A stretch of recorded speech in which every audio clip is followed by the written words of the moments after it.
اثر کې راغلی موسی علیہ السلام رب العالمین ته یا الله مونږ به څنګه پوه شو الله چې ته دې مونږ نه خوشاله یې او که ته دې مونږ نه خفه یې الله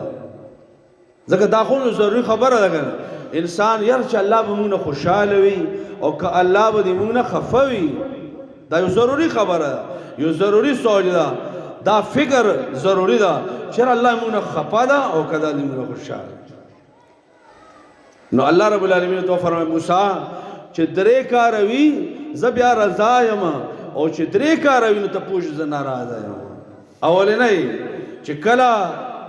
د ستاسو بادشاه د عدل والا او د انصاف والا وي ته پوه شه چې الله رضا ده او که بادشاه ظالم ده بې عدله ده سختدریده ده او بې رحمه ده نو ته پوه شه چې الله مونږ نه ناراضه شوی ده په داسې وخت کې الله ته ډېرې توبې وایستله الله ته ډېر رجوع کول چې الله دې مونږ نه خفه شي دې مونږ بادشاه به ظالم راځي بې عدله به راځي او دویم موسی علیہ السلام چې کله باران په وخت باندې کېږي باران ته خلک محتاج ده باران وشي ته پوه شه چې زه رضا یم او د باران وخت ده ټول خلک یاره ډېر ضرورت ده باران ته باران نه کېږي چې کله د باران وخت تیر شي د ضرورت بیا د بارانونو نه خلک تنګ شي ته پوه شه چې الله ناراضه ده ډېرې توبې ایستل الله ته ډېر رجوع بیا کول پکار ځکه الله ناراضه ده او دریم موسی علیہ السلام چې کله